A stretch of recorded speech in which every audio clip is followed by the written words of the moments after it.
Ready? Ready? I'd like to call to order the May 28th, 2025 meeting of the Chautauqua County Legislature. Would the clerk please call the roll?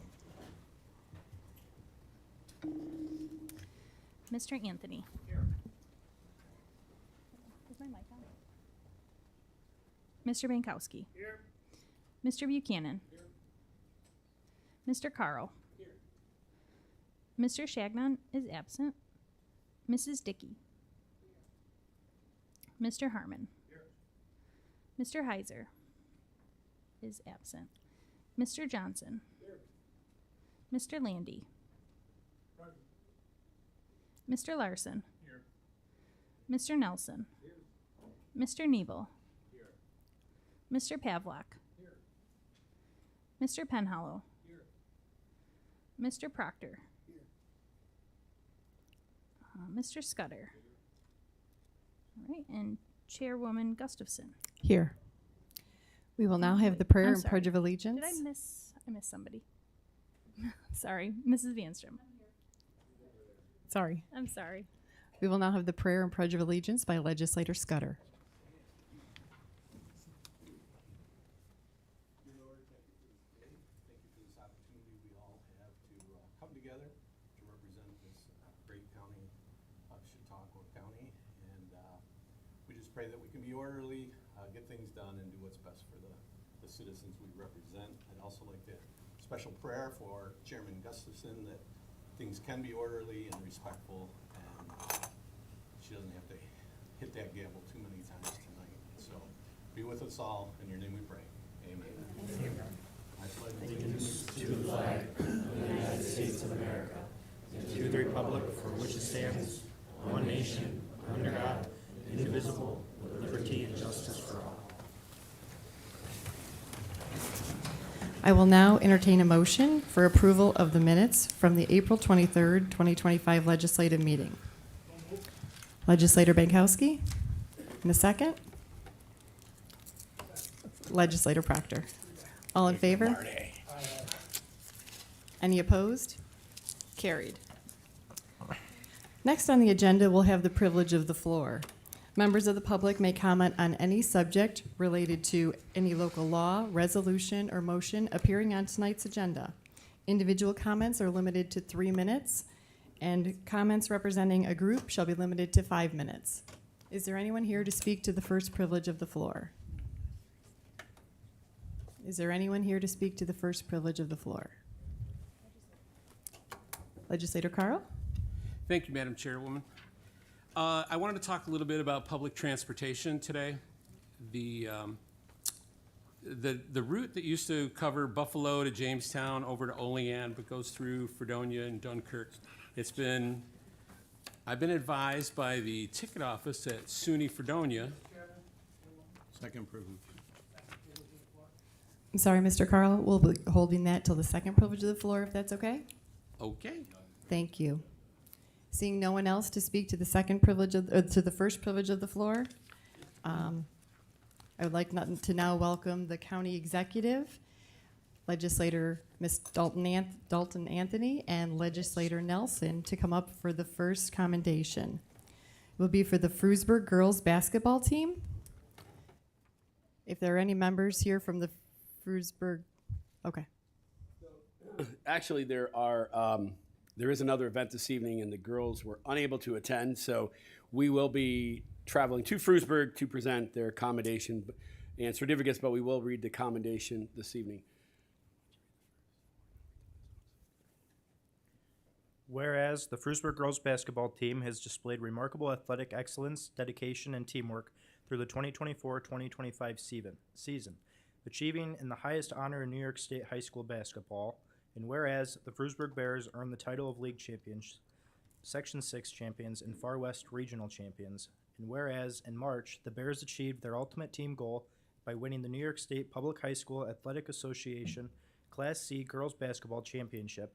And whereas in the semifinals, Frewsburg powered past Section 1's Tuckahoe with a commanding 69-45 victory, and in the state championship delivered a decisive 59-44 win over Section 2's Stillwater, clinching the first game's basketball state title in school history. And Whereas leading the Bears to this historic achievement was head coach Sierra Beaver, whose leadership and dedication has guided the team with excellence and distinction. And whereas in recognition of her extraordinary coaching, Coach Beaver has been named the Post-Journal Observer Girls Basketball Coach of the Year for the second consecutive season, a reflection of her outstanding impact on and off the court. Now, therefore, I, Paul M. Wendell Jr., Chautauqua County Executive, and Dalton J. Anthony, Legislator, District 16, do hereby congratulate the Bears for winning the 2025 New York State Public High School Athletic Association Class C Championship. In witness whereof, we have hereto set our hand and caused the seal of the great county of Chautauqua to be affixed this 28th day of May, 2025. Signed myself and Dalton J. Anthony. And again, we were presenting this and the girls their individual certificates at school on Friday.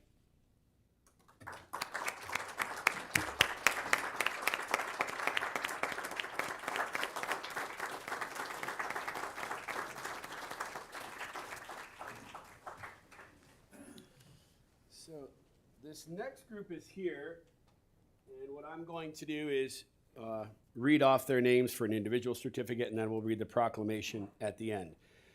No stranger to this podium or this microphone. Tate Cantonese.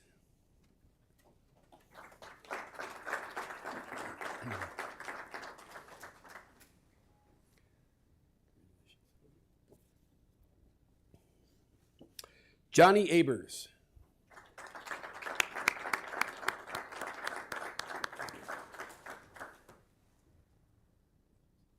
Carter Brink.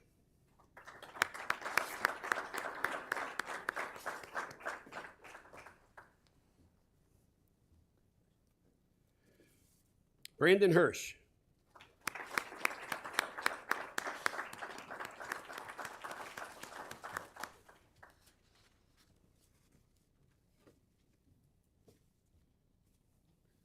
Michael Horton.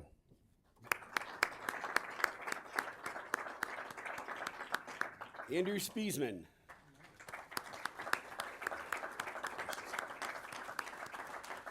Bryce Hinsdale.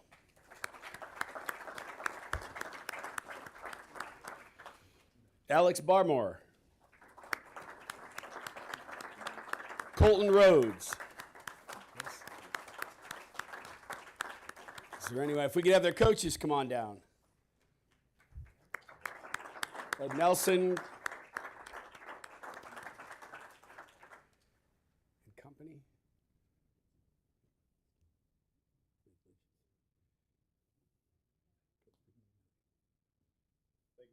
You got it.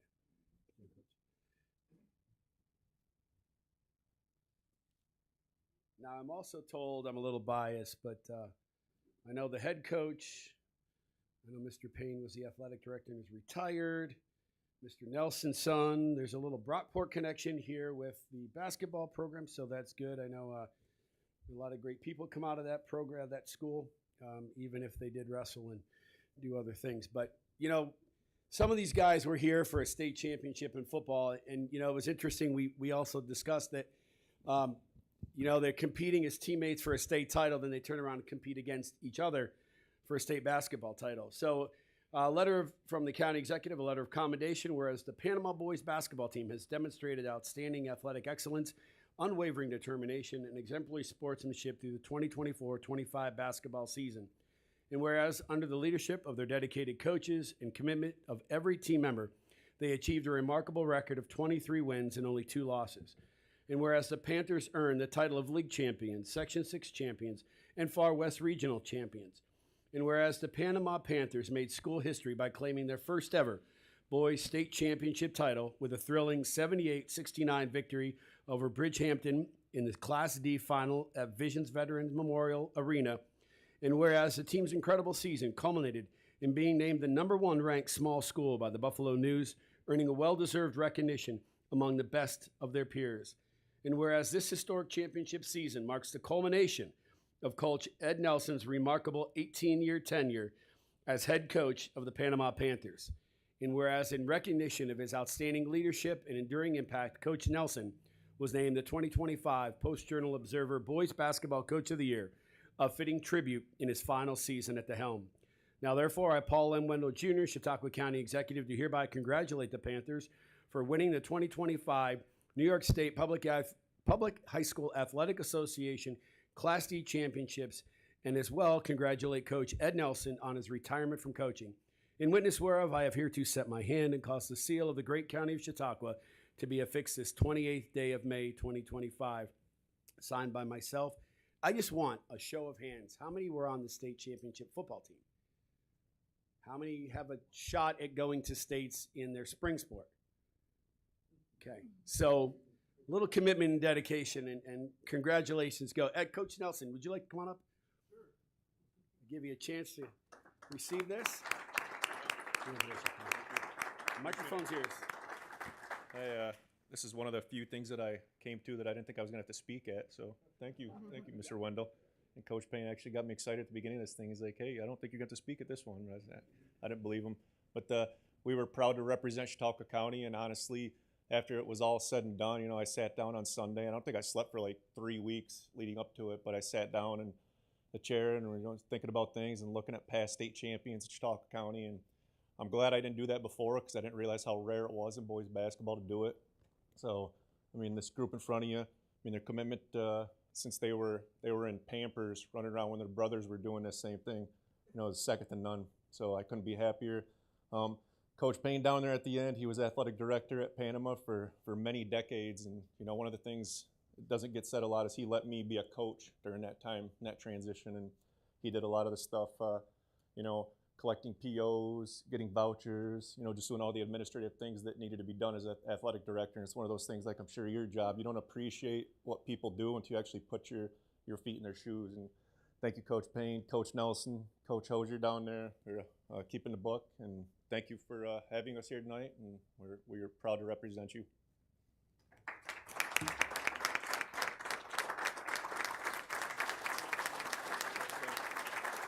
Hey, let's take a picture.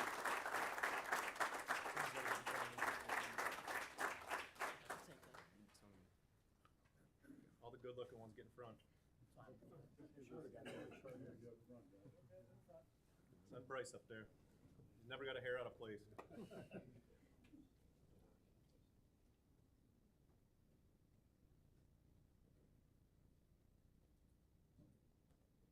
And I know Dad's talking, but there is a very proud father in the front row, as Coach Nelson's dad is also Tom Nelson, our legislator from Jamestown. So very proud moment here as for a father and son. But on behalf of the county, congratulations on everything you did, and best of luck to you all in the future. Thank you. Thank you. Thank you.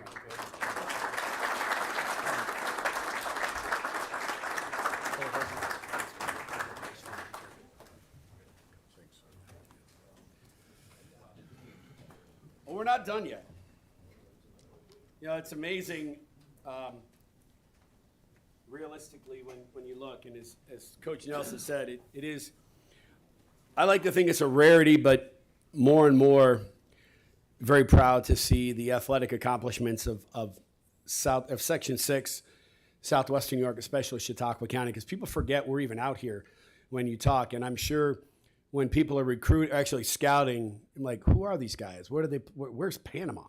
But they definitely made a name for themselves.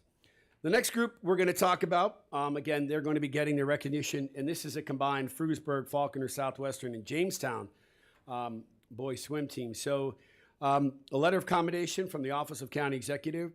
Whereas the Frewsburg, Falconer, Southwestern, Jamestown boys swim team has demonstrated unmatched excellence, determination, and teamwork throughout the 2024-25 season, culminating in an extraordinary performance at the New York State Swimming and Diving Championships at Kelsey Partridge Bird Natatorium. And whereas Connor Dean, Miles Moore, Grady Moore, Landon Frederis, and Daniel Peterson all achieved the highest honor in New York high school swimming by sweeping all 3 public school relay events, setting new state records and earning All-American status. And whereas in the 200-yard medley relay, the quartet of Frederis, Dean, and the Moore twins posted a state record and All-American time of 1 minute, 31 seconds, .28. And whereas in the 200-yard freestyle relay, Dean, Peterson, and the Moore twins delivered another state record and All-American time of 1:23.85. And whereas in the 400-yard freestyle relay, Frederis, Dean, and the Moore twins clocked a time of 3 minutes, 4.73 seconds, earning a third All-American relay honor of the meet. And whereas Connor Dean Furners distinguished himself by capturing the state title in the 200-yard individual medley with an All-American time of 1 minute 48.79 seconds, and Miles Moore earned second place in the 50-yard freestyle with a time of 20.58, earning All-American consideration. And whereas the unified efforts of these outstanding student athletes and their coaches from 4 school districts exemplify the power of collaboration, preparation, and the relentless pursuit of excellence. Now, therefore, I, Paul and Wendell Jr., Chautauqua County Executive, do hereby congratulate the coaches and athletes of the Frewsburg, Falconer, Southwestern Jamestown boys swim team for their success at the 2025 New York State Swimming and Diving Championships, in witness whereof I have hereto set my hand and caused the seal of the great county of Chautauqua to be affixed this 28th day of May, 2025. When you look at this, to be an All-American is very rare. The Moore twins have done it 2 years in a row. These gentlemen to have 3 All-American times in one meet is nothing short of phenomenal. Again, the Frewsburg, Falconer, Jamestown group, we're going to be meeting, I think, the whole conglomerate in Frewsburg this Friday. But again, you can't say enough. The Moore twins were here last year as All-Americans, and what these 5 gentlemen have done, again, is just amazing. And in recognition of that, we will be giving them their certificate on Friday.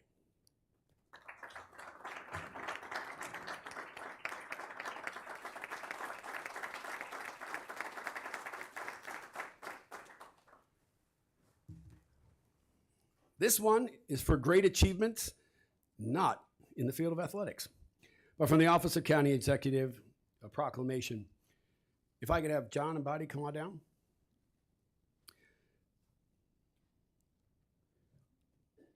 This proclamation is being given to our CSEA representatives in recognition of CSEA Appreciation Month.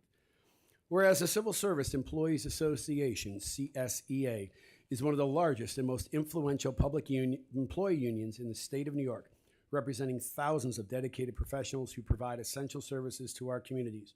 And whereas CSEA Unit 6300, our local chapter here in Chautauqua County, comprises a vital segment of our workforce, encompassing employees who serve in numerous departments and capacities with integrity, skill, and unwavering commitment to public service. And whereas the members of CSEA Unit 6300 contribute daily to the safety, health, and well-being of our residents, maintaining our roads and public facilities, ensuring administrative excellence, supporting public health and safety, and providing critical services that improve the quality of life for all. And whereas these dedicated professionals have consistently demonstrated resilience, professionalism, and a deep-rooted commitment to our county's mission, even in times of challenge and uncertainty. And whereas it is fitting and proper to recognize and express gratitude to the hardworking members of CSEA, and in particular, the men and women of CSEA Unit 6300 for their invaluable service to Chautauqua County. Now, there I, for Paul and Wendell Jr., Chautauqua County Executive, do hereby declare the month of May 2025 as CSEA Appreciation Month in Chautauqua County, and encourage all residents to join in recognizing and honoring the essential contribution of our CSEA employees, especially those of Unit 6300, whose dedication and service continue to strengthen our county and enrich the lives of all who live here.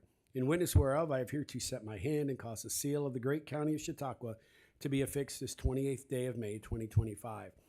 Now, if you'll notice, there have been CSEA signs throughout the month in our support of all of our unions.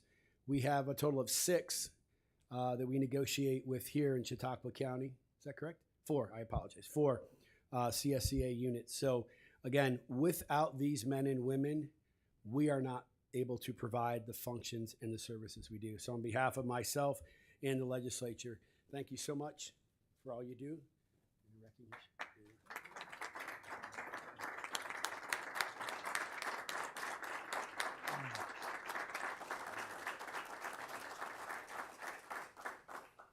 So on behalf of Unit 6300, we appreciate this and look forward to working more with the administration, with the county, and thank you.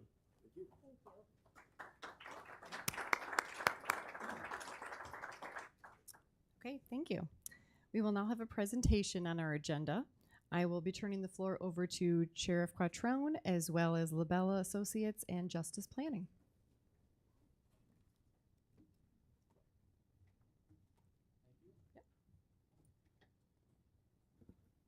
Good evening. So tonight we're going to present our PowerPoint of the Chautauqua County Jail analysis. Just, where's Greg? There he is. Thank the Post-Journal for the editorial today because it, I know, I already called John. But what it did is it helped me to be able to see maybe I either misspoke or it was misinterpreted. The New York State has not been on our tails about doing anything about the jail. My concern is that they will be. I'm trying to be proactive before the state comes down and says we have to close this down, because I'm sure once we are forced to close down any part of the jail, the cost of any building project goes up. So the goal here and the goal for the jail analysis and the end product is to really to eliminate the 1939 section of the jail, which is really decrepit. It's been operating, for over 80 years and 365 days a year, 24 hours a day, 7 days a week, with tenants that aren't always the most respectful of the property. It's starting to fall apart. It's starting to nickel and dime us. We have to go to machine shops, fabricators in the county to get parts to keep the jail functioning, keep locks running. And quite frankly, I think it's important that we treat everybody, not only our employees, but those who are incarcerated with the dignity and respect that they deserve. And that's, the punishment should be losing their freedom, not being in a housing facility that's subpar. We want to be able to, with the project, be able to improve the programming space to really keep up with the correctional needs and correctional programs, suggestions that we do. Ideally, with these programs we have, that we can send the people leaving the jail, it's 90 to 95%, go back to the same communities that they're in currently, or they come from, and we want to send them back more productive members of society. This will also increase officer safety and effectiveness, and as I mentioned, reduce the maintenance costs. So this has been a project that we've been working on for a couple years with Labella and Associates and Justice Planners. I know Labella has worked on our jail in the building projects in the past, as well as many jail projects around the state. Justice Planners, Alan Richardson is somebody I've met through the National Sheriff's Association, and he has a wealth of experience in running jails and doing jail analysis, who has done a wonderful job of projecting our needs moving forward.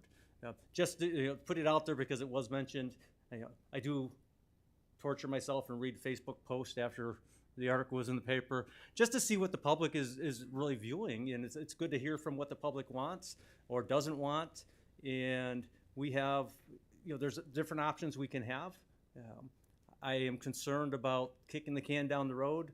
Back in, I think, 2005, 2006, the past sheriff, Sheriff Drossi, I think was trying to prevent what we're doing now. He wanted to add 2 additional floors to the last project at a cost of $5 to $7 million, and the legislator said, let's wait. Now to do that same project, it's going to be about $73 million. So we would like to prevent having this happen to us again in just a few years. So I'll turn it over to Labella's. All right. Thank you for having us here tonight. My name is Dave Waller with Labella Associates, Civic and Justice Studio Director. Mark Kakufka with Labella Associates. Been in criminal justice since 1990. Principal in charge of our municipal criminal justice studio. So with that, our next Alan, can Alan hear us? Alan can hear you. Okay, so we're going to go to the next slide. So Sheriff gave a nice introduction. The next slide here. So to start any of these studies, it required a statistical analysis of the criminal justice system and looked at the population for this. So Alan is a specialist of that, and he's on the WebEx, so he will run through the next few slides here. So go ahead, Alan. Thank you, and Mark, and thanks for your time. As Mark said, I headed up the needs assessment portion of this study, and the way we went about this process is we collected an awful lot of data from several different sources. We took a really detailed data extract from the jail's information management system there for about 6 years, from 2016 to 2022, when we collected the data for this. We also got information from the state courts, from the district attorney's office. We went through Cornell University for their projections for the general population for Chautauqua County. We took all this information, assimilated it together into a big data set, which we used to be able to put together some time series statistical forecasts. To start off, the general population of the target population, which is typically males between 20 and 49 years old, over the next 25 years is actually projected to decline a bit, to fall off in Chautauqua County. However, the violent crimes in the county, where they kind of leveled off right before the pandemic in 2020, took a big dip, but then started climbing again. Even though the general population is declining, the amount of violent crime was ticking up towards the end of our data set of our study. So again, we took this information and we used this to be able to forecast the average daily population for the detention center, as well as the bed space needs. Just a word about forecasting is we do not have a crystal ball. No one does. We can't tell you what the legislature is going to decide 5 years, 10 years, 20 years from now. A forecast is only as good as the information that we have at the time that we do the forecast. The farther you look out into the future, the more uncertainty is going to arise. So with that said, we did do several time series models to come up with a few different projections.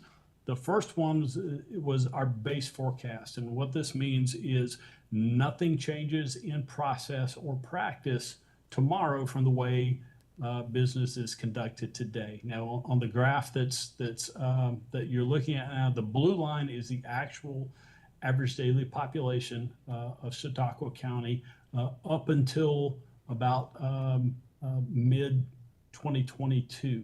The kind of yellow or gold squiggly line moving forward is the forecasted average daily population, with again the general population of the county set to make a slight decline.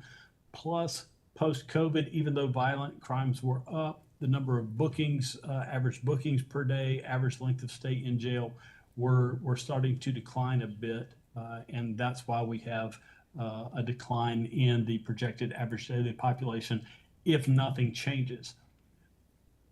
But then we did a couple of alternative forecasts. On our first one, we said, what if the number of bookings returns back to pre-COVID levels, back in the path that you were headed in 2019? And applied that to our models. And with that does show a slight uptick moving forward in the average daily population for the facility. So that was the first alternate forecast. The second one, we said we got a little more aggressive, and we said, what if bookings return to pre-COVID levels and your average daily population returns to pre-COVID levels again? You'd have an even greater uptick in your future population in moving forward. So we took that base model, we took those two alternate projections, and we came up with this somewhat confusing looking table here. And let me tell you what this is. We have, for each of our base forecasts and two alternates, we were asked to look at the numbers if you continue to house federal inmates, or if you remove the federal inmates and only went with the Chautauqua County population. The first row of numbers there, that's your ADP for 2047, 25 years out from when we did our forecast. And ADP is average daily population. You can't just plan bed spaces for the average population. You're going to have high count days. You're going to have low count days. There are certain populations that you can't house with one another, such as males and females, special needs with general population. And so you're going to need additional beds above and beyond your average daily population. And so the bottom row is the projected bed need for each of our 3 forecasts with federal inmates, without federal inmates. And of all of these options, they range from a low of 152 without federal inmates in our base forecast in 2047, up to a high of over 316 beds for our second alternate forecast with federal inmates. There's a lot of discussion back and forth with the sheriff and his staff there over the past couple of years, really, since we put this together.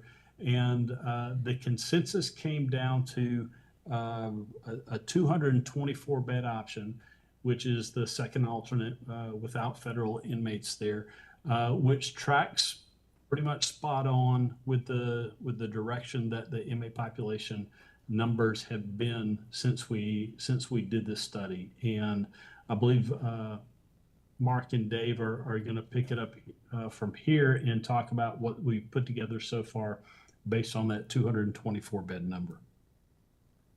Sure. So the next step, so once we kind of agree on the population size, on what we're targeting, because that's going to drive beds, it's going to drive housing units, and how big the facility is.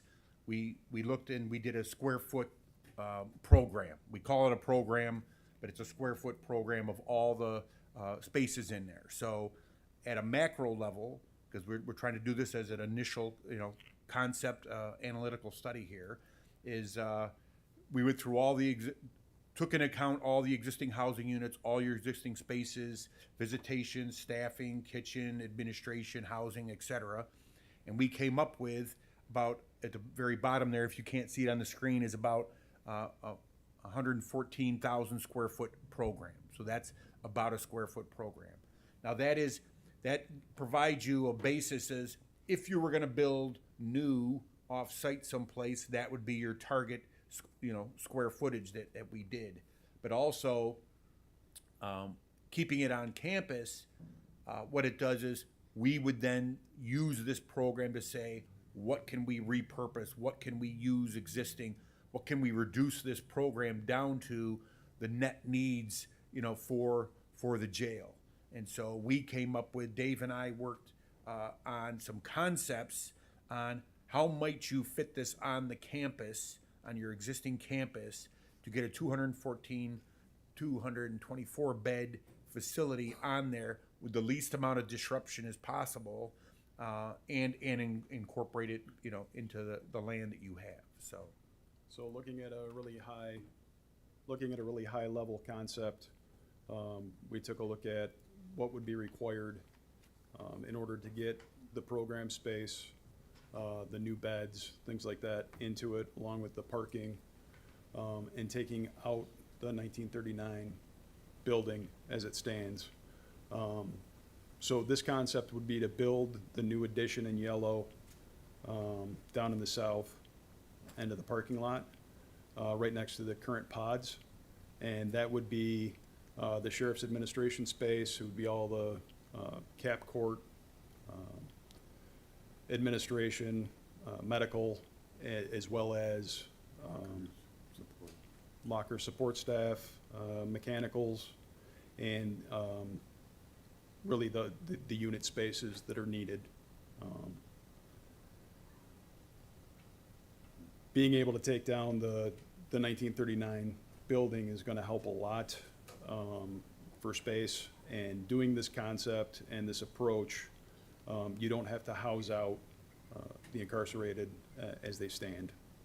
So you build everything in yellow. Then we just have some detailed drawings.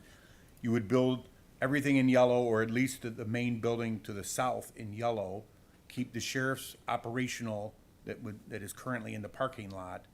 And then when you're ready and it's all certified and ready to go with the building department and commission of corrections, then you would empty the existing 39 building and take it down and turn it into a parking lot. I mean, that's essentially, you know, the concept. So then we'll run through the concept floor plans that we, So basement level floor plan, you can see the existing facility over to the right side of the screen. The gray would be the part of the sheriff's admin. Blue is support space. And then going up, green is in mental health and medical. Purple is your public space, visitation, cap court. Gray again being sheriff's admin space. And then the blue is also support space and admin for the facility. When you go into the existing building and the existing facility, that classroom in the light blue up toward the middle of the screen, that is all repurposed area within the facility to meet all the program requirements. And then going up another level, you've got your unit spaces for male and female. This shows the concept with similar to the other addition that was done in 2004. So the functionality of it is what the sheriff and everybody's looking for. The old 1939 building has the linear facility, which the commission will no longer allow.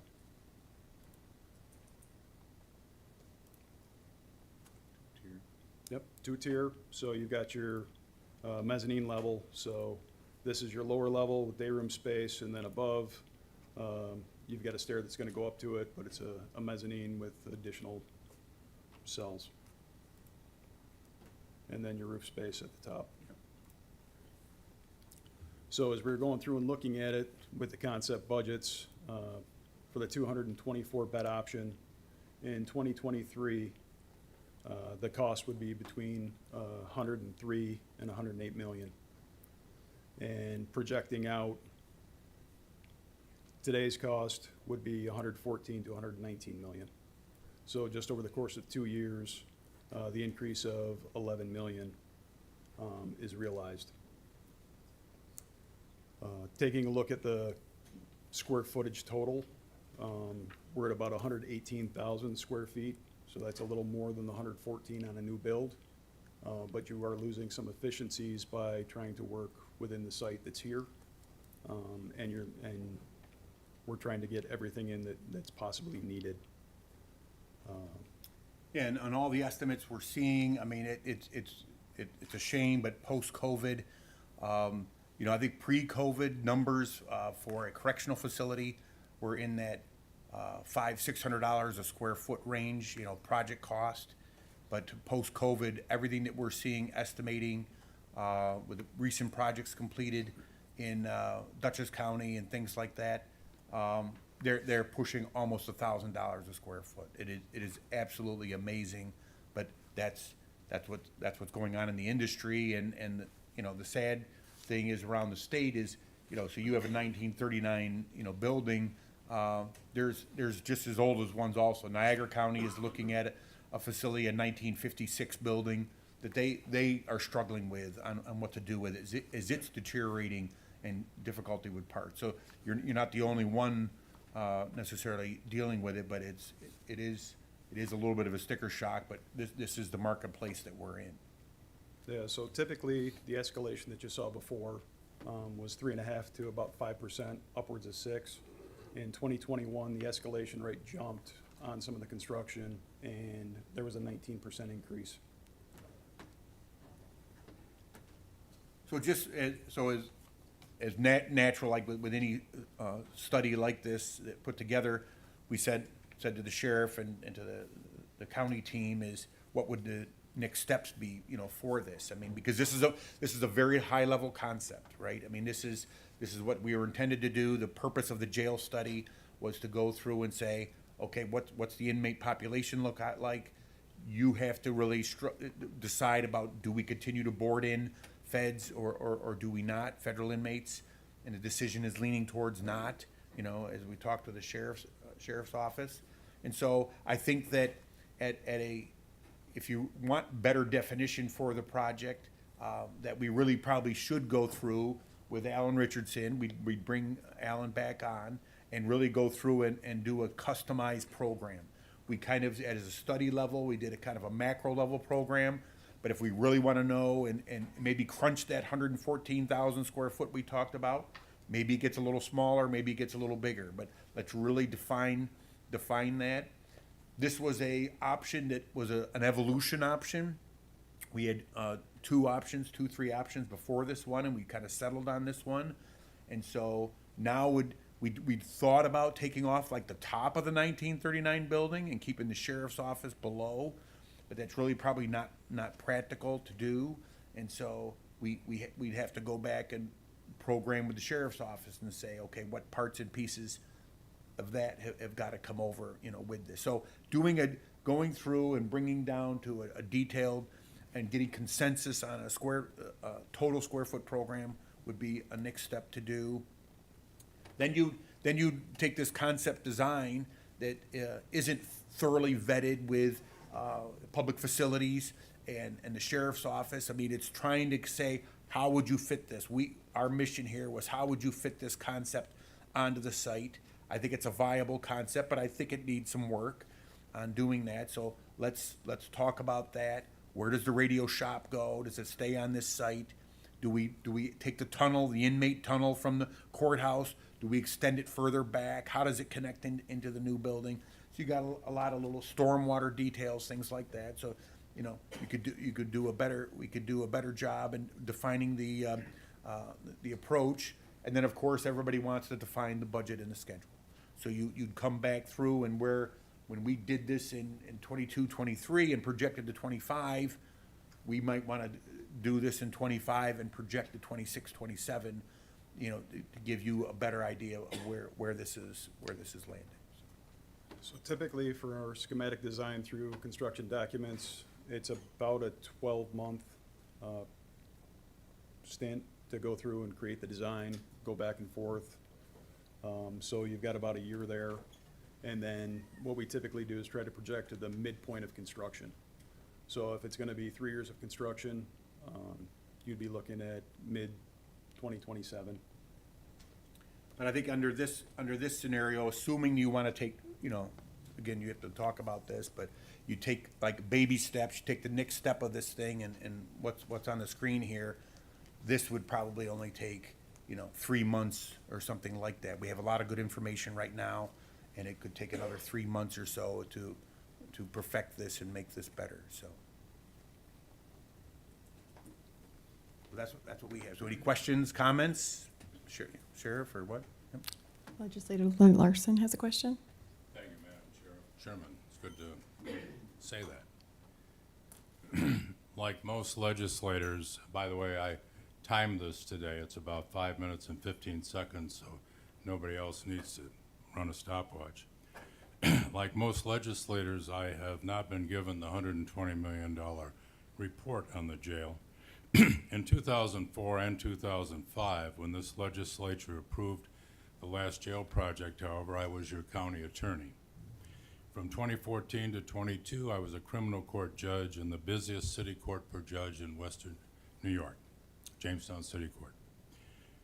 It is from that background that I have some initial questions and concerns about asking the approximately 120,000 people of Chautauqua County to foot the bill for a $120 million jail project. First, in 2005, a divided legislature approved a $16 million bond issue that, among many other things, would renovate a, quote, 20-bed housing unit, unquote, and build an addition to the jail containing a, quote, jail kitchen, unquote, and a new, quote, 96-bed housing unit. That's just 20 years ago. 16 million just 20 years ago would be 30 million today, or only 25% of the 120 million being presented to the legislature tonight. That's based on the Consumer Price Index. Even 16 million in 2005 was too much of a burden on the people of Chautauqua County for 11 Republican legislators who voted against a modest 0.25%, quarter percent mortgage tax to help pay off the $16 million bond. That additional Chautauqua County mortgage tax still exists today and is apparently on our agenda tonight to ask for it to continue. Second, 20 years ago, experts said Chautauqua County needed a 300-bed jail. No one foresaw the day when first-time shoplifters of a Slim Jim at the local 7-Eleven would not be sent to jail on bail they could not afford. Things have changed and we need many fewer cells. As a retired criminal court judge, my experience allows me to share with you all that very few people in the jail are in their 60s, 70s, or 80s. The prime jail population is between 18 and 39. In the past 20 years, the huge decline in our county's population, 14,000, has been people between 18 and 39. Things changed and we need many fewer cells than the experts foresaw in 2005. Third, the allegation that because our oldest part of the jail dates from 1939, it should be demolished and turned into a parking lot raises lots of questions. Next week, I will return to my alma mater, Jamestown High School, to hand out scholarship money, including to one of the athletes that was on our list tonight. The Jamestown High School and its magnificent auditorium, to which I will return, was built in 1935, 4 years before the oldest part of our jail. No one happily is proposing tearing down the 1935 high school and making it into a parking lot, even though New York State government would probably pay 98% for such a mistake. Is the problem with the 1939 portion of the jail that has been neglected for the past 20 years? By next month's meeting, we legislators should be provided the history of at least the last 10 years of how much money the county has invested in the 1939 structure to keep it maintained in a safe condition for inmates and for our jail employees. Fourth, if the 1939 structure should no longer be used to hold inmates, could not the building be renovated to house a myriad of other services and functions at the jail? Fifth, there is an opportunity here for intermunicipal cooperation with our neighboring counties. The objection that it would cost a lot to keep bringing inmates back and forth from Little Valley to courts in Jamestown, Dunkirk, or Mayville can be alleviated by sending our sentenced inmates to our neighbors. The 20% or so of our inmates actually serving a sentence almost never need to be brought back before a judge. During COVID, by emergency order, we criminal court judges were able to arraign defendants on television from the jail. We were able to hold pretrial conferences with defendants and their attorneys on television. There was no jail transport needs except for a time the defendant was ready to enter a plea or to be sentenced. Routine matters, such as the defense attorney asking for an adjournment, were all handled virtually on television. The state spent untold millions of dollars to make virtual court proceedings possible. When the state declared the COVID emergency over, the state legislature did not change our criminal procedure law. Everything went back to the way it had been, no matter how foolish. All the taxpayer investment in virtual court technology was largely wasted. This county can call on the New York State Association of Counties to fight for state legislation that permits smaller rural counties like ours to resume using virtual courts in at least Jamestown and Dunkirk, so that the costly transportation of inmates could be drastically reduced.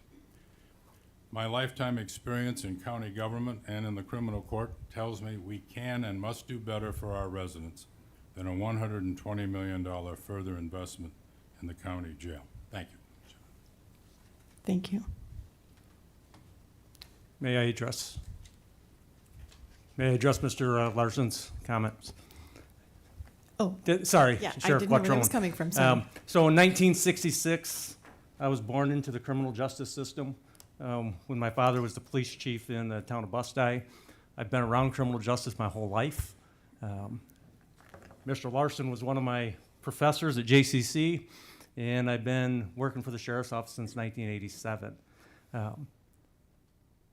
I'm sure Mr. Larson knows through his experience with the court that only about 5 to 10% of our jail population are sentenced inmates, and the idea of taking them back and forth to Cattaraugus County if they have space, maybe Erie County, which usually doesn't have space, so it could be many other counties, Those transports, just today, we had over 20 transports of incarcerated individuals.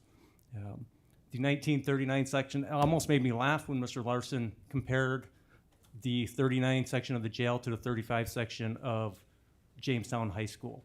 As I mentioned in my opening this evening, is our jail runs 365 days a year, 24 hours a day, with a population that just doesn't take care of that. I can't say what happened over the last 10 years, I can say what's happened over the last 6.5 years is our maintenance staff has worked tirelessly maintaining and doing their best to keep that section running. To change that in, to repurpose it, I guess my challenge would be, Mr. Larson, I've invited the legislature many times to tour the jail, to come through the jail, and I would love for you to come through and see what we're doing in there and see the facility. I know at one point I was invited to Angola State Prison to be able to spend the night in one of their cells. Not that we can necessarily arrange that, but I would welcome you to just spend a couple hours in there. Maybe we do, but it's something that we are trying to move forward. And I get it, $120 million. I had a discussion with one of our vendors when they said only $4 million, and I was appalled. $4 million for something totally different. We should never use only and millions in the same sentence. But I do fear that we are going to move forward, and I know the editorial today mentioned about being like a used car salesman. I'm not trying to sell a project. I want to be proactive and be prepared for the future.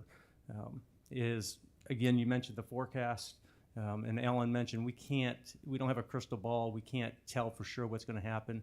Nobody that I know imagined the movement in New York State, where some of our legislatures are really moving for decarceration. So maybe we won't even need a jail, but I've suggested to those legislators maybe we should take those who are incarcerated that we want to release from the jails and prisons and bring them to your neighborhood. I don't want them in your neighborhood. I'm your neighbor. So yes, if we had the people, and I will always say 90 to 95% of those who are incarcerated are not bad people, but they're people who've made bad choices, and sometimes many bad choices. There are those 5 to 10% that really need to be locked up. But when we look at the population in our jail, there's more and more people that are, instead of that 5 to 10% are higher because of the bail reform, and we have more serious crimes. We have many people in there that have committed violent felonies, murders. Just saw somebody that was sentenced to life. It's a dangerous place to work. It's a dangerous place for those who are incarcerated. And this project, as we move forward, I think is something that is going to keep everybody safer, is going to make our community safer. And I wish we could find a way to do it for less than $120 million and not burden the taxpayers with that.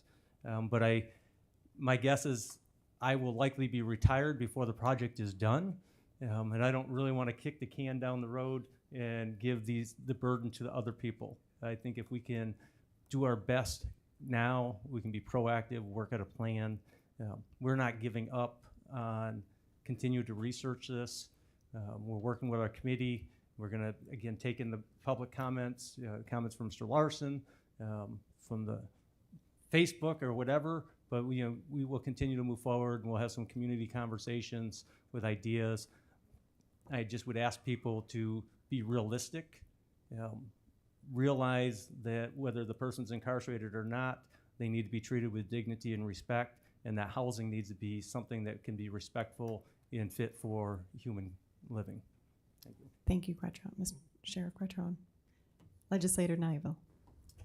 Madam Chairman, Dave and Mark, you mentioned 3 options that you looked at. One, of course, was the new bill that you just outlined for us. The second option, I guess, was taking the top floor off the 1939 section of the old jail. Did you look at adding floors to the newer section of the jail that we have? We did look at that, and some of that is cost associated with board out, and I don't believe it would give you the full amount of beds that are required.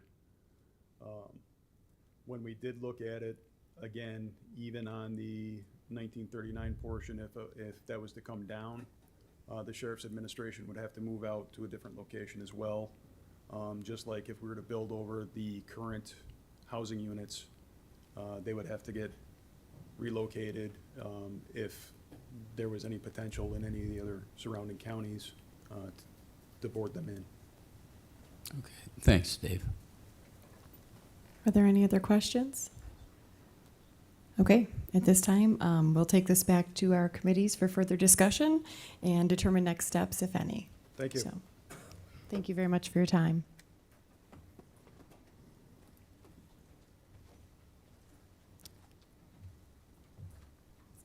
Turn it back over to Miss Olivia.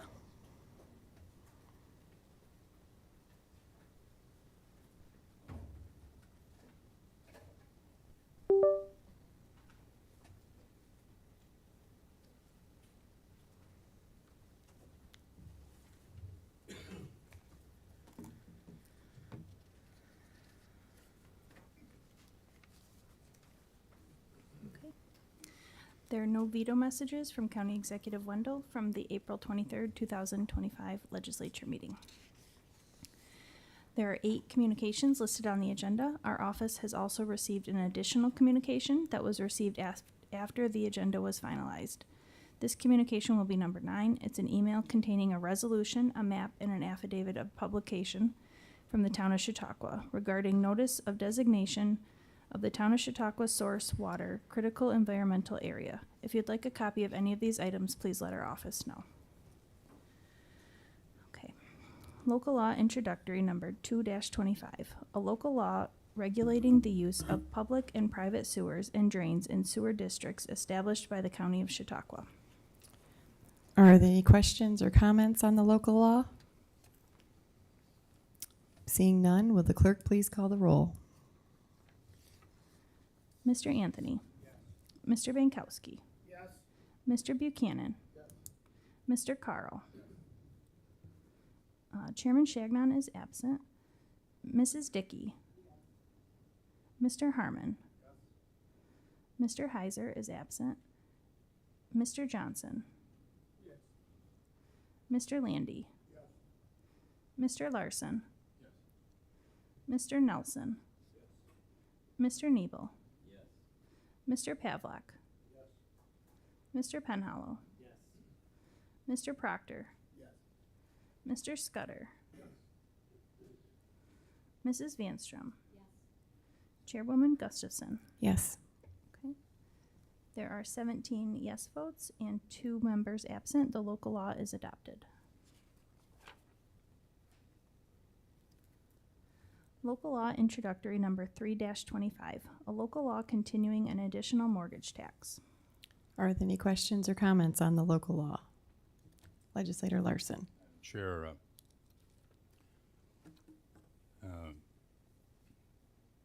some in the room seem to appreciate the history I can bring to these items, some don't, and that's life.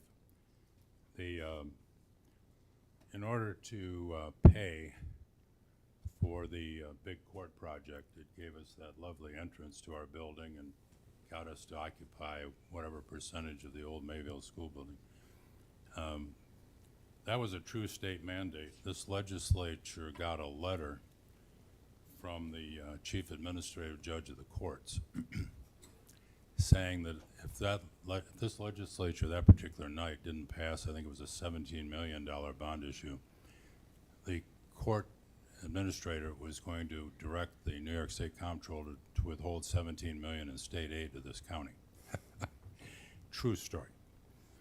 So we did vote, I was county attorney, not a legislator then, but the legislature voted, as it had to borrow all that money for a court expansion.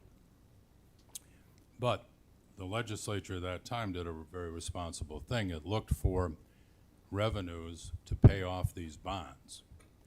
And one of them was this local law continuing, this says continuing an additional mortgage tax. So the origins of this mortgage tax, as well as an additional one that we got through home rule, was to pay the then cost of the mandated court work and essentially mandated jail work of $16 million 20 years ago by the Corrections Commission of the state of New York. The people that stood up and made a wise decision were not always rewarded. One of these 0.25% mortgage taxes to cover the request for home rule 207-04 had as a result the county requests the state legislature to amend the law to allow the county in its discretion to impose an additional mortgage tax of 25 cents per 100 of principal debt. Reason being the county must undertake various capital projects, including expansion of court facilities and the jail, both of which are also a result of obligations mandated by the state of New York. So I am happy to support this mortgage tax, and if our other mortgage tax continues to be an every 2-year home rule request, I will do that. Having done real estate law for 38 years, these mortgage taxes are one shot. So when you take out $100,000 mortgage from our chair at M&T Bank, no charge for the commercial, the 0.25% on a $100,000 mortgage is only $250, right? That's correct. It's a one shot. Nobody stops buying their home. They don't come for their closing at M&T and say, oh no, I'm not going to go through with this because there's a $250 special mortgage tax. Anybody ever walked away from a mortgage for that? No.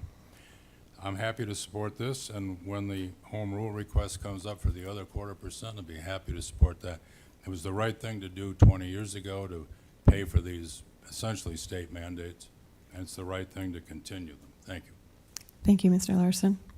Is there anyone else? Mr. Nybel. Madam Chairman, the mortgage tax is a source of revenue for the county, but because we share it, it's also an important source of revenue for the cities, towns, and villages. Thank you very much. Mr. Johnson. I, on the other hand, will be voting no. Money is fungible. It is the most fungible of commodities, and I accept what Representative Larson had to say is factual, but the money is fungible. And we need to start thinking about what goes out of the taxpayer's pocket and into the county's pocket.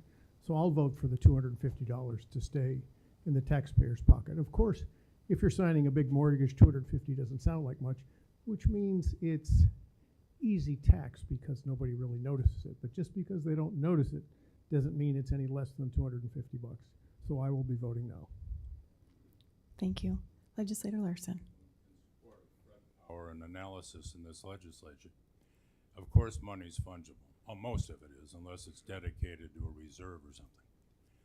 Most money in county government is fungible, no question about it. However, what is the reality is the 2005 bond issue this legislature passed, not unanimously, for the $16 million jail work 20 years ago.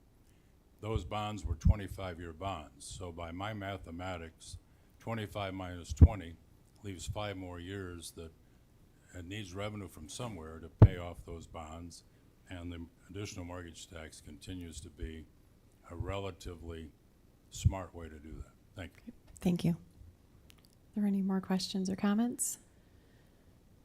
Legislator Carl. Does anybody have the information about how much this actually amounts to in the course of a year?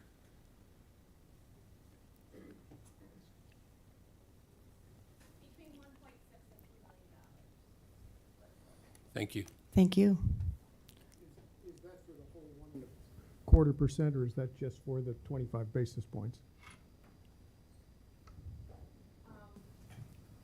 That would be, I believe, the entire amount, because that's the total amount that's recorded in our mortgage tax revenue account. So that's the county's portion. That doesn't include the portion that is shared with municipalities. So you would divide that by 5, and that would be the 25%. I think so. And then divide the 25 by the municipalities that receive it. And Well, Madam Chair, yes. Steve Abdullah here. Just to clarify, the total 1.25% mortgage tax in our county, the first 50 cents, that's what goes to all the cities, towns, and villages. And that is a state mandate. We have no control over that one. Similarly, the so-called special mortgage tax, which is the next 25 cents, all of that goes to Sunny Mae, the state of New York mortgage agency. Again, that's a mandate.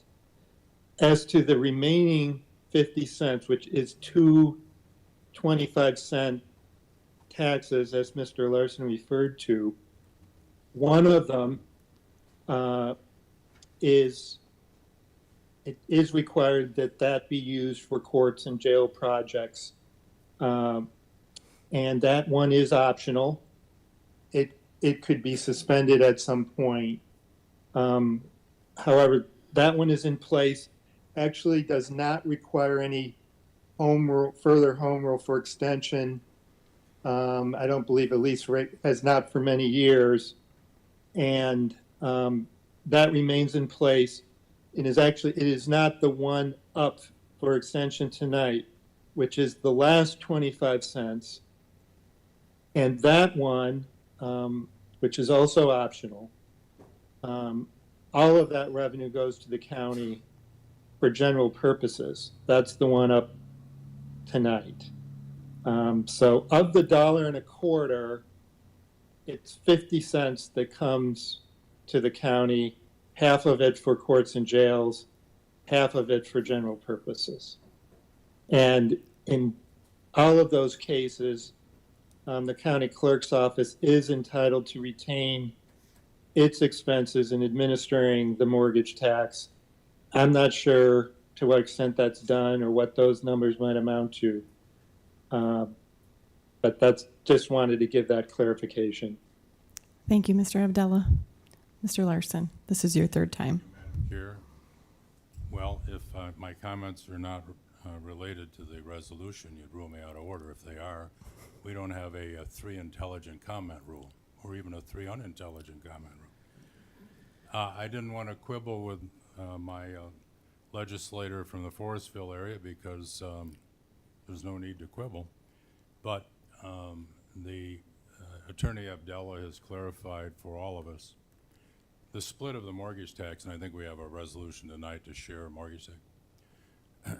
That mortgage tax is from the base amount mortgage tax, which Abdullah has explained. The 0.25 tonight is all to the county.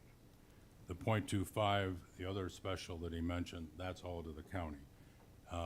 So as long as Attorney Abdullah wanted to clarify, see, I didn't need to.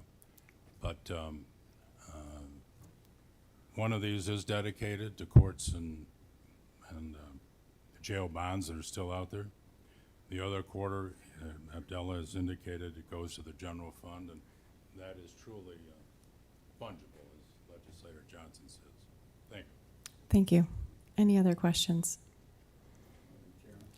Mr. Nybel? For the record, I'm from the town of Sheridan, not Forestville. Thank you. I appreciate that. It's your fourth time. Forestville voted their village out of business. Did, and they received money from the county once they dissolved. If I hear nothing else, will the clerk please call the roll? Mr. Anthony. Yes. Mr. Bankowski. Yes. Mr. Buchanan. Yes. Mr. Carl. No. Chairman Shagnon is absent.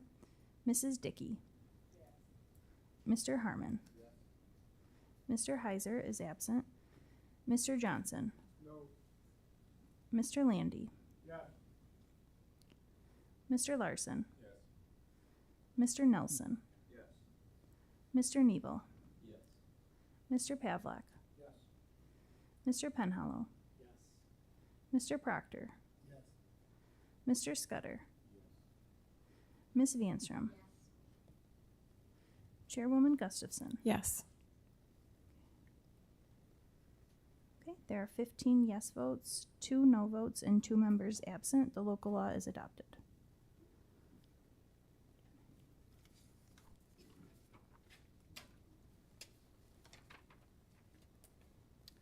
Local law introductory number 4-25, residency requirements for assistant attorney titles in Chautauqua County government.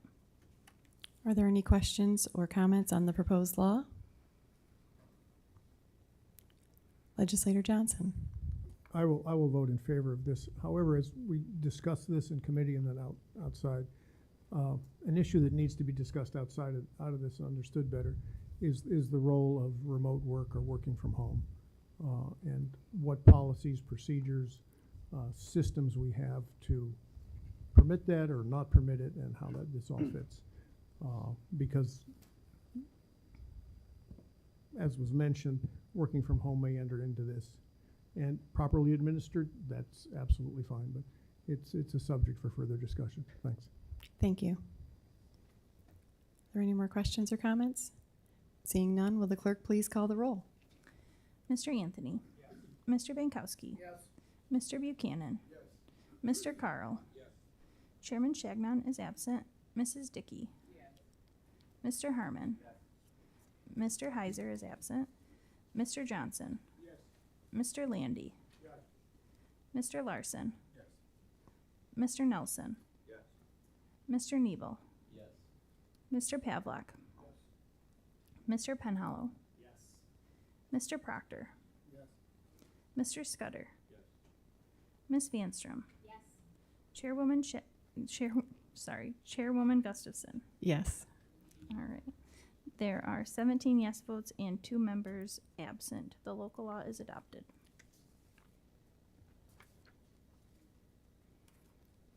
Okay. Now we have renew and amend resolution number 179-24. Authorize agreement with New York State DOT for performance of project PIN 5764.99. At this time, I will entertain a motion to renew resolution number 179-24. A motion was made by Legislator Bankowski. Do I hear a second?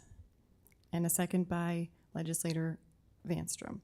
Are there any questions or comments on the motion to renew?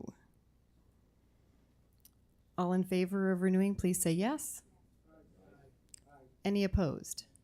Carried. Now I will entertain a motion on the resolution to the version that is on your desks. Is there a motion to renew the resolution to the version that has been placed on your desks? Legislator Nelson, is there a second?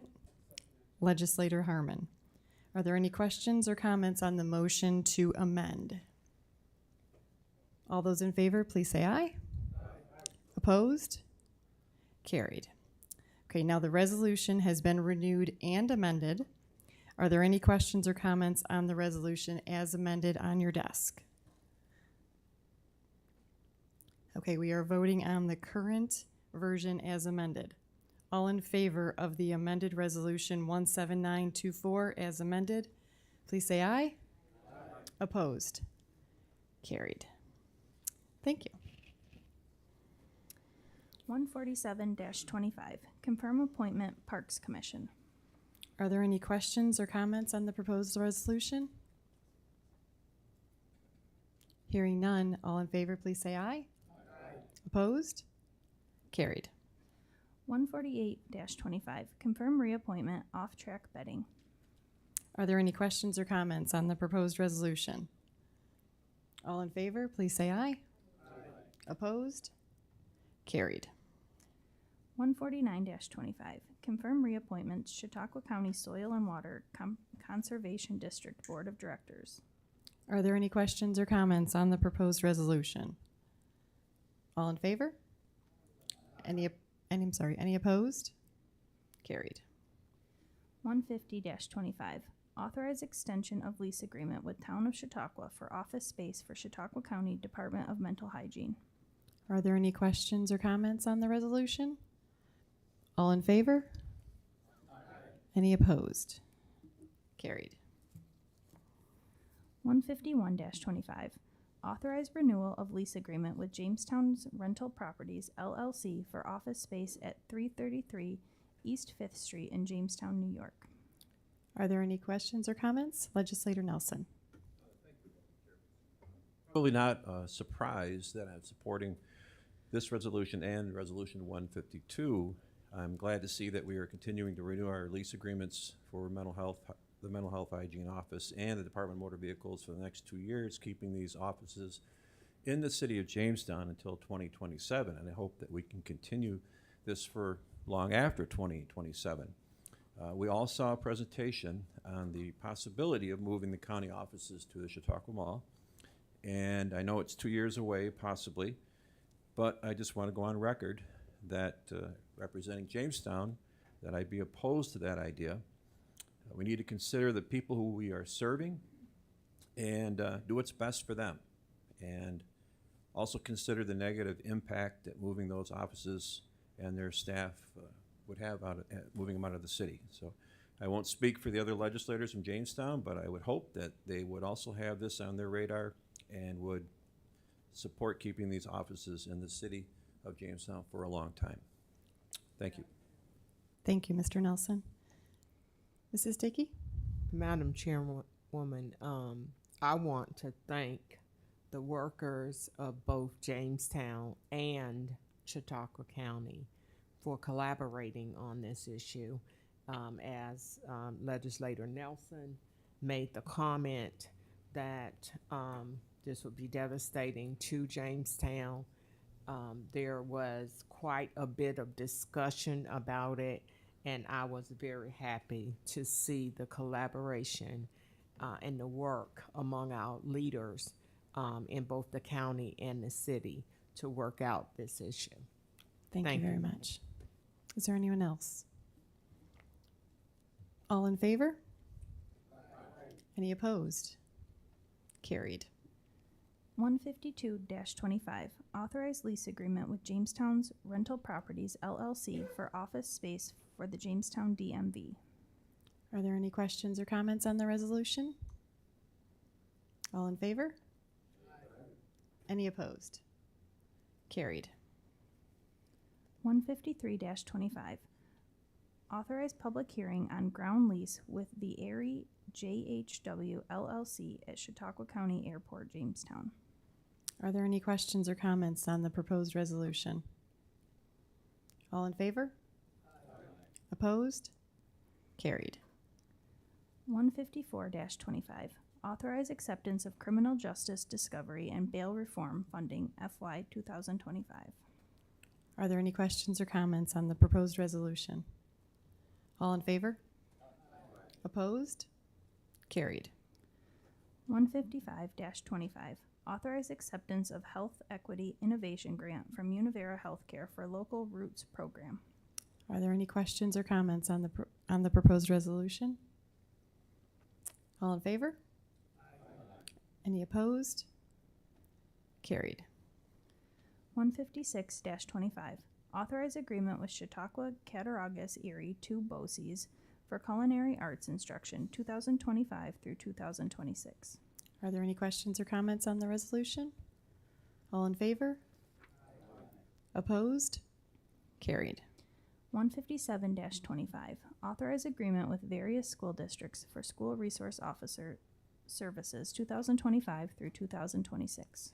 Are there any questions or comments on the resolution? All in favor? Opposed? Carried. 158-25, authorize agreement with Clymer Central School District for special patrol officer services 2025 through 2026. Are there any questions or comments on the proposed resolution? All in favor? Opposed? Carried. 159-25, authorize regional partnership agreement with the City of Dunkirk Police Department and Southern Tier Drug Task Force. Are there any questions or comments on the proposed resolution? All in favor? Opposed? Carried. 160-25, amend 2025 budget, enhance programming for the Chautauqua County Visitors Bureau. Are there any questions or comments on the proposed resolution? All in favor? Opposed? Carried.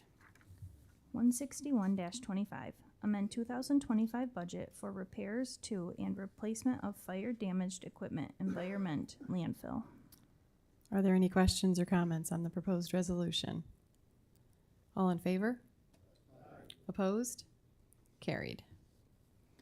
162-25, amend 2024 budget for year-end reconciliations, various general fund departments. Are there any questions or comments on the proposed resolution? All in favor? Opposed? Carried. 163-25, amend 2024 budget for year-end reconciliations, various enterprise fund departments. Are there any questions or comments on the proposed resolution? All in favor? Opposed? Carried. 164-25, amend 2024 budget for year-end reconciliations, workers' compensation fund. Are there any questions or comments on the proposed resolution? All in favor? Opposed? Carried. 165-25, authorize payment of $132,500 for settlement of claim of the estate of Gregory Galloway. Are there any questions or comments on the proposed resolution? All in favor? Opposed? Carried. 166-25, distribution of mortgage taxes. Are there any questions or comments on the proposed resolution? All in favor? Opposed? Carried. At this time, do we have any announcements from legislators? Legislator Vanstrom. With great enthusiasm, I invite you all to beautiful and scenic Celeron, the 4th, 5th, 6th, and 7th for June for Rib Fest. Thank you. Thank you. Legislator Nelson. Yeah, the Jamestown Tarp Skunks open tomorrow night at Russell Dietrich Park at 6:30. And they're playing the Batavia Muck Dogs. So come on out and watch some good baseball. Great, thank you. Legislator Harmon. Before the evening's over with, I want to make sure that we all wish Bob Binkowski a very happy birthday today. So. Oh, happy birthday. That's the best announcement. Mr. Scudder. I am going to invite everyone to the Village of Fredonia, starting Saturday, May 31st through Thursday, June 5th. They are celebrating General Lafayette's visit to the Village of Fredonia. So it's a bicentennial jubilee. There's a lot of different things going on. They're even going to have the chair at the museum that he actually sat in. So if you're interested and you're going to come over, I printed off some handouts that show the schedule of events. So come on over and check it out. Thank you. Great. Thank you. Legislator Anthony. June 19th through June 22nd, starting Thursday from 5 p.m. to Sunday at 2 p.m. is the Town of Carroll's bicentennial, and there's different things going on all different days, so come on down. Thank you. Any other announcements? Okay. That brings us to the second privilege of the floor. Members of the public may comment on any subject. A member of the legislature may speak on any subject. Individual comments are limited to 3 minutes, and comments representing a group shall be limited to 5 minutes. Is there anyone to speak to the second privilege of the floor? Please introduce yourself and give your address. John Jablonski, 213 Spruce Street, Lakewood, New York. Fellow legislators and Executive Wendell, I speak to you tonight as the son of U.S.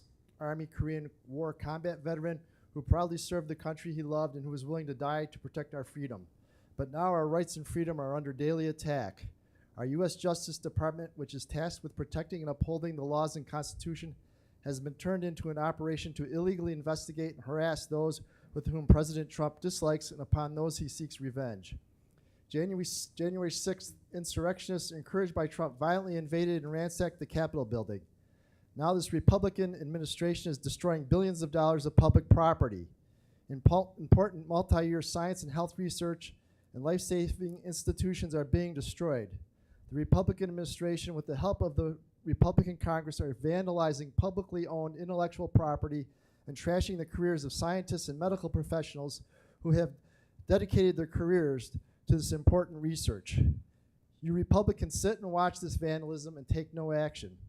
Congressman Langworthy is actively supporting the acts of this administration to illegally harass those whom Trump and the Republicans identify as opponents of their racist, anti-LGBT plus, misogynist, and militaristic agenda. You Republicans sit and watch as Republican administrations persecutes media outlets and prominent law firms. You sit by and watch as the administration carries out illegal actions violating the independence of our universities. You sit by and watch as our neighbors and visiting scholars are illegally abducted by masked secret police that our taxpayers are paying for and deported without just cause and due process as guaranteed by our Constitution. You sit by and watch as Trump violates the emoluments clause of the Constitution and he and his family build an illegal and corrupt cryptocurrency pyramid scheme to enrich themselves. You sit by and watch as this Republican president pardons convicted violent criminals and fraudsters. Trump, the Republican Congress, and Justice Department are following the playbooks of Hungary, Nazi Germany, Mao's Cultural Revolution, and Putin's Russia. I can assure you that none of us want to live in a country like any of those. The requests to protect our cherished Constitution and our rights guaranteed by the Bill of Rights voiced to Mr. Langworthy by myself and other neighbors are ignored by Mr. Langworthy. He chooses to support this Republican administration's illegal and shameful actions. I urge you, the leaders of this county, to work with Mr. Langworthy and other Republican leaders to immediately stop this erosion of freedoms, illegal abductions, and deportations to foreign countries, and the destruction of essential scientific and medical research and institutions critical to the health and safety of those living here and all in the United States. Don't continue to sit idly by as our democracy is converted to a fascist dictatorship. Those fallen heroes memorialized this past weekend died to ensure our freedom, not so an American-born dictator could rise to power and harass and jail his political opponents. I urge you to act now and be persistent in protecting our democracy against those who are working quickly to snuff it out. When it affects you personally, it will be too late. When you lie down in bed tonight, search your conscience and do the right thing tomorrow. Thank you. Thank you. Good evening, Tammy Shackbridge, View One Stop Bemis Point. When I last spoke with you, I was headed to Assemblyman Molitar's office meeting. The temporary exit 9 ramp was not going to happen, and I used the meeting to lay out economic damage and financial hardship, not to just my business, but other Bemis businesses as well, and to locate funding. From there, I was sent to the CCIDA. So imagine my surprise when I was told by their CFO they cannot help retail businesses. And not just them, Empire State Development can't help either. No grants, no relief, nothing that doesn't have to be paid back. You can verify this with the CCIDA directly. Let me assure you, no one I've talked to in the county, state, or governor's office can offer a solution or even knows of one. There are no programs, zero, to support existing retail businesses in hardship. It does not exist. Shocking, really, especially considering the public celebration of Small Business Week with proclamations read and photo ops with all our representatives. But we are more than a revenue stream and tax producers and media props. We are employers and taxpayers and community families ourselves. So let's cut to the chase. During our Molitar office meeting, Executive Wendell asked me a critical question. Do you think an account, a funding account, should be set up to help? My answer now is a resounding yes, yes, yes. And Executive Wendell, if I may interrupt you on your phone, thank you for asking. I've looked extensively at your Live Chautauqua and Grow Chautauqua programs. I brought my Grow Chautauqua seeds with me. And let me tell you something about these seeds, Executive Wendell. If you could look at me for a moment, thank you. If I keep these seeds in the packet, nothing happens. Seeds need nurturing to grow, and so do we, the businesses. I believe our county should fill the void with our county's retail businesses. Executive Wendell, you spearheaded Live Chautauqua and Grow Chautauqua. I propose that our county create a Nurture Chautauqua program, a dedicated fund to support qualified existing businesses in times of disruption or hardship through no fault of their own. We can't depend on the state who overlooks us entirely, which I hope you and your county admonished. Chautauqua County is sitting on a $35 to $40 million fund in the fund balances. Only a small portion is enough to plant the seeds for Nurture Chautauqua. In 2023 alone, there was over 42 million in visitor spending in this county. Retail sales allow 14% of total county revenue. Executive Wendell, for the retail businesses that actually do live in Chautauqua and do the growing of Chautauqua, would you publicly commit now to work with me for a Nurture Chautauqua program? Thank you. No. Thank you. Thank you for the Thank you. response. Is there anyone else for the second privilege of the floor?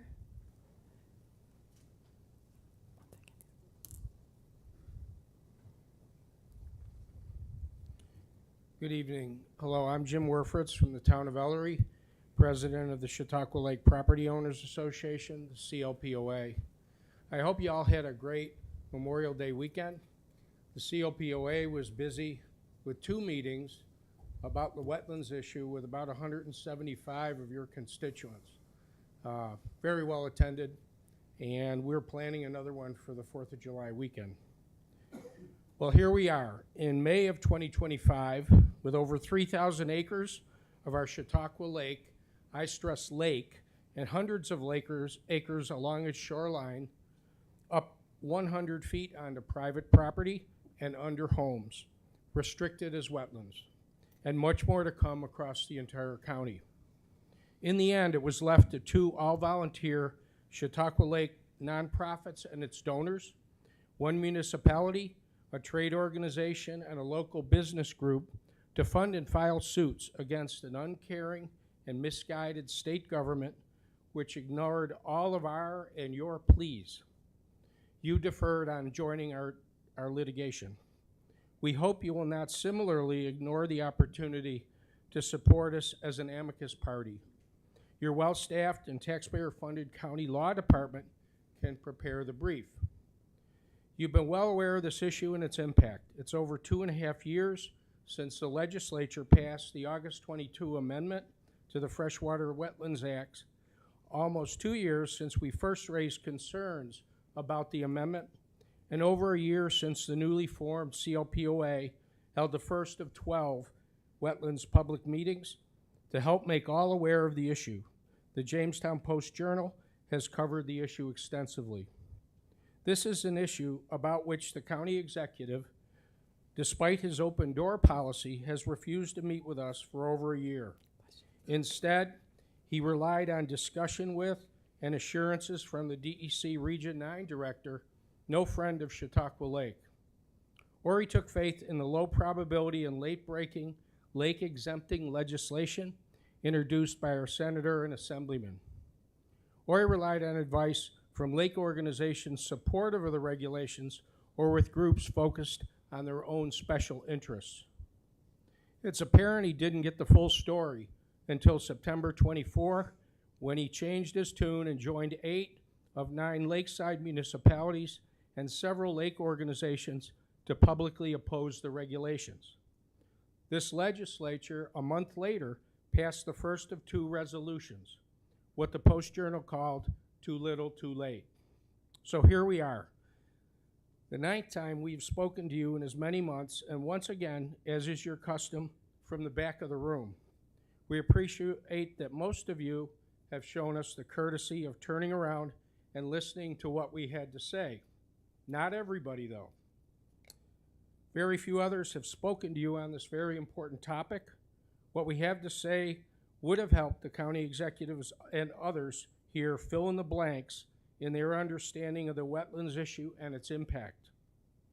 To date, this legislature, its chairperson, and the executive have watched without effective action as the DEC has abused us and caused us to dedicate thousands of volunteer hours and tens of thousands of donated dollars to researching the regulations, informing your constituents, and taking action. Legislators representing our 5 lakeside districts and the other 14 with districts as far as 35 miles away, but benefiting nonetheless, have watched while the county's Chautauqua Lake cash cow is diminished. The Wetlands Amendment and regulations violate the United States as well as the New York State Constitution. The time for real action is now. Do not ignore the opportunity to support our lawsuits as an amicus party. Please act now and help us stop this abuse before there's a flurry of individual lawsuits against the state and others consider federal action. One last point. The lack of effective lake management is not the fault of lake organizations' diverse opinions, as some of you and other elected representatives have suggested. It's not the property owner's desire for a swimming pool quality lake, untrue and an insult to the lakeside property owners who pay a highly disproportionate amount of taxes in this county. It's a lack of county leadership, the same malady which has prevented improvement in Chautauqua Lake conditions for decades. Thank you for the chance to speak. Thank you.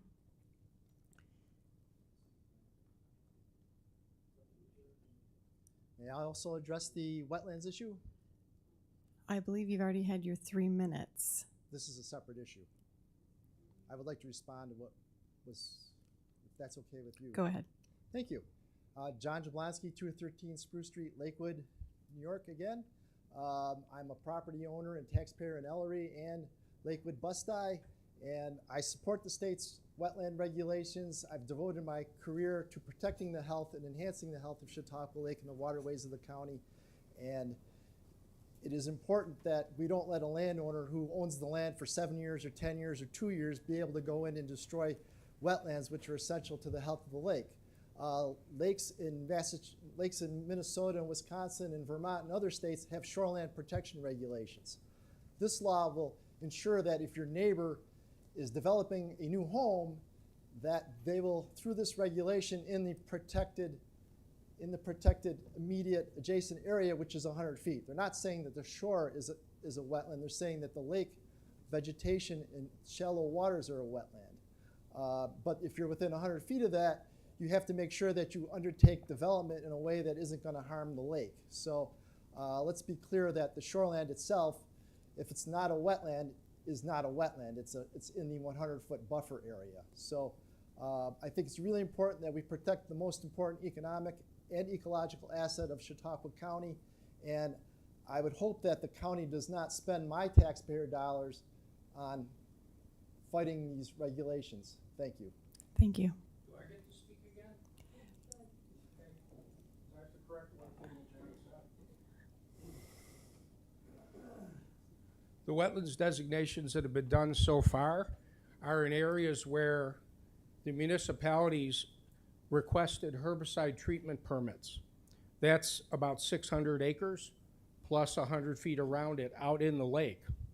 More recently, 70% of the shoreline in the water out to 6-foot water depth.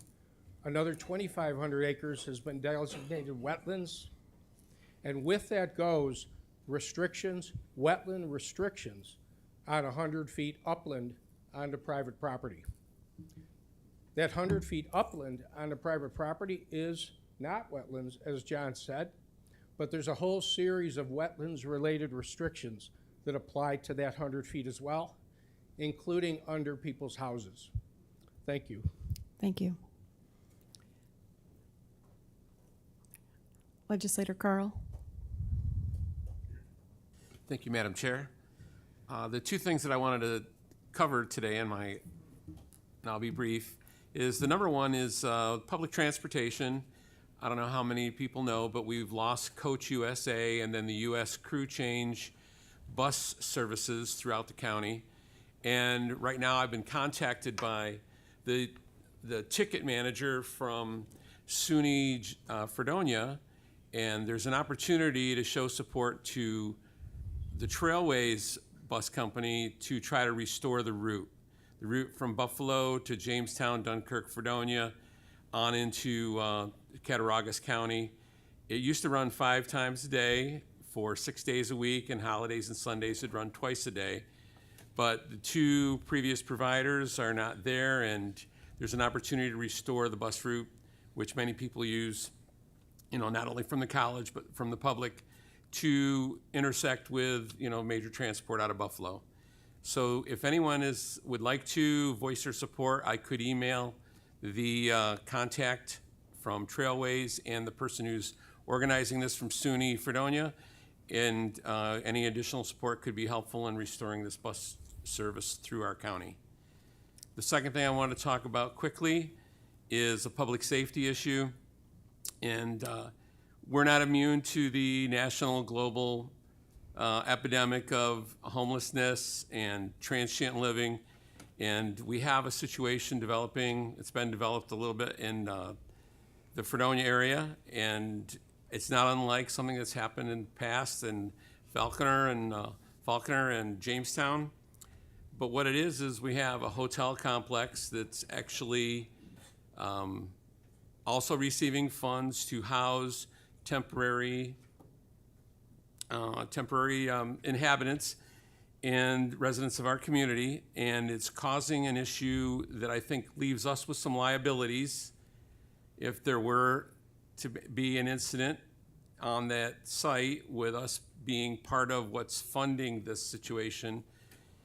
There could be a liability for the county. I also think we could, you know, hurt our reputation as a tourist destination from the travelers that come off the thruway and then seek a room and don't know that who else is being housed at that hotel. I know that some of you in this room have been in contact and worked on this a little bit, but I think as a county group, we should help municipalities manage through these types of issues. I promised the mayor and the chief of police of Fredonia that I would bring this up tonight, and I would seek some help and information, and anyone who would like to have me, you know, be a part of a committee or a task force to try to tackle this issue and resolve it for the whole county, I'd be more than happy to do that. And anyone who has information could please forward it to me. But I think we're in a situation where we've kind of pushed this around, and we don't know who's going to actually stop at that hotel on their way through traveling. And there's been over 600 incidents involving emergency services, either police or ambulance, at this location in the last 6 months. The night before that I visited the chief, the police station the other day, there Mr. was Carl, 4 you've incidents reached your the night 3 before. minutes. Could you please wrap Okay. up? Thank you. And I just want to say, I want to put it on everybody's radar that we need to probably talk about this as a county-wide issue, and not just because it's in Fredonia and it's my district, but, you know, we need to put our heads together and resolve these issues once and for all. Thank you. Thank you. Legislator Nelson. Madam Chair, I serve on a Cornell Cooperative Extension Board, and at our last meeting, we discussed the cuts to funding for SNAP, the Supplemental Nutrition Assistance Program. In the bill that was recently passed through the House of Representatives, SNAP funding would be cut 30%. This bill will take away food assistance for thousands of our county residents who struggle with high cost of groceries, including families with children, seniors, adults with disabilities, and other vulnerable people with low incomes. Also consider that SNAP dollars are spent locally right away. So this will hurt local supermarkets and businesses. Also, cuts to SNAP would negatively impact farmers. SNAP provides a crucial source of demand for food produced by our local farms. Additionally, SNAP education would be completely eliminated, and this is an initiative that empowers SNAP participants to make healthier choices and promotes better nutritional habits. It also offers employment to thousands of dedicated educators nationwide who are passionate about nutritional literacy and supporting healthier communities. Another critical program that is going to be cut is HEAP, or the Home Energy Assistance Program. And this is a program to provide assistance to low-income households with heating and cooling costs. Last year, there were 3,973 heat cases in Chautauqua County. As a county legislator, I think we should urge our congressmen to oppose these cuts and ensure the continuation for future generations. I hope that you will join me in letting Representative Langworthy and Senator Schumer and Gillibrand know that these are programs that are vital to some of our constituents and to keep food on their tables and their homes warm during the winter. Thank you. Thank you. Mr. Nibel? So, Madam Chairman, it's late. I'll be brief. Terry Nebel, Route 20, Sheridan. I would just like to respond to some comments made earlier by Mr. Jablonski. He mentioned the Justice Department. I'd just like to remind him that President Biden had top secret documents stored in his garage, many going back to his time as a U.S. Senator. The Justice Department declined to prosecute Mr. Biden because they believed they could not get a conviction based on his mental condition. So that's the Justice Department as well. Thank you. Thank you, Legislator Nebel. Legislator Proctor? I motion to adjourn. Do I have a second? Mr. Birthday Bankowski. All in favor? Aye. Any opposed? Adjourned.